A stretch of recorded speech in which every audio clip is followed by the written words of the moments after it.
okunuko President Museveni yako mu district ya Kisoro aho yashanga abantu nyamwingi baba bamurinzire n'ikika kingi kurengere yabaretera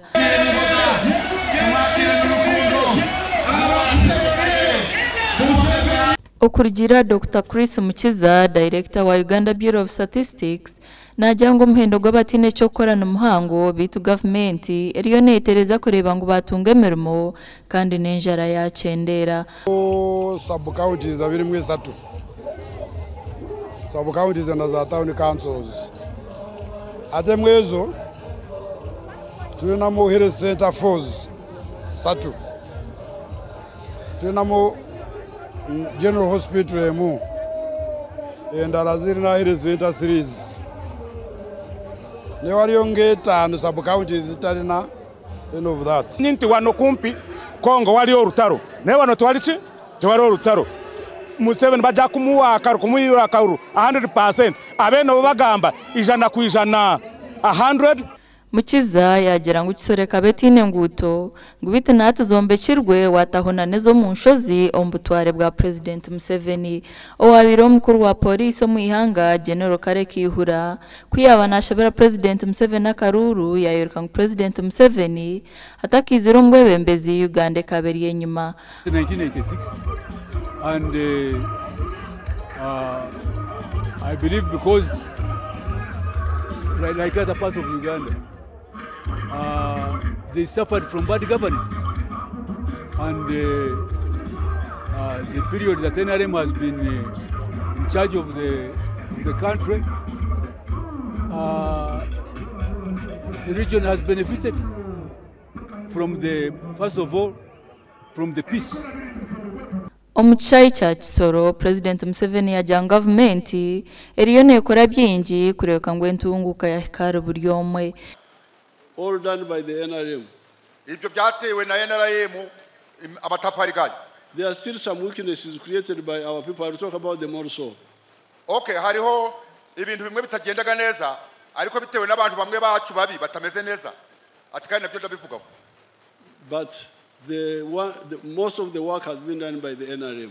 Ariko umurimo munini umaze gukorwa na NRM kwe. So therefore I ask you to support the NRM. Nenda basaba kugira umushigikire NRM ijana ku ijana as you have done in the past. Uko mumazigiye mubikora so that we continue and consolidate. Kugira ngo dukomezemo ibyo twatugezeho tubihe n'imbaraga kongereho n'ibindi. Okunyweza tubinweze yagira ngo government eriyo negezaho kuhangahanga amakorero kureba ngo abantu batunga mirimo na mnonga kutandika za factories. Kamaduka uko dufite utawuri bw'amaduka nyino. There are now 75 factories there.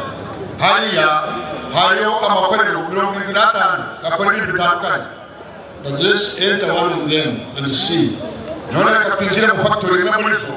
Free there. See how many young people are working in that factory. None murebe uko abantu abanyarubyiruko bacu uko bari gukora muri yakora ryari.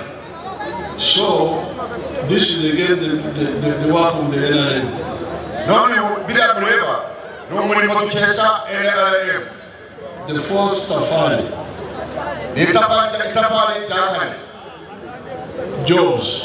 Imirimo. Where the jobs come from.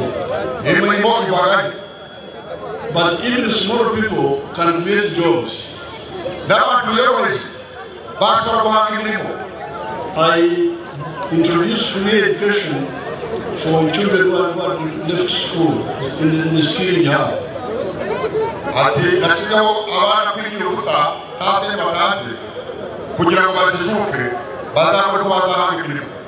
Let me see my graduates from the skilling hub if they are here. Atkaneve abanyeshuri banje kwiga mu mashuri yanjye nashizeho y'imyuga kanze tubarebe. Ogubona yashaba abantu ba Kisoro okusima obusinjo buryo mu ihanga nuko kubahereze cyo kurebero cy'ihanga rya Kongo eritwiro mu ntaro bwira bwashesha kandi kitaro mu Uganda. Operation cy'ibintu jobs. No, imirimo. Imirimo. Okay. Asikana isari n'imirimo. Where do jobs come from? Let's see Masanga.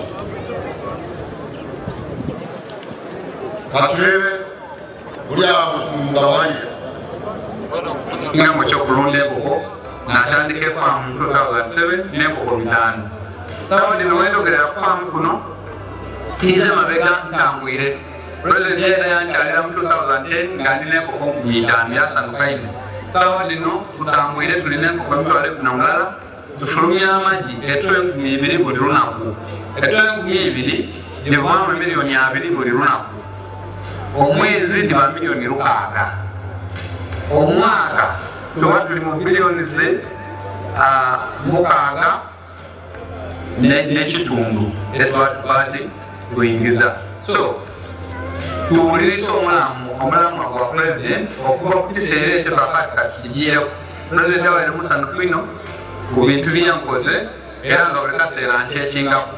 President Museveni izoba rya Nkyakare najja kusiba mu district ya Kabare hamwe n'eya Rukiga.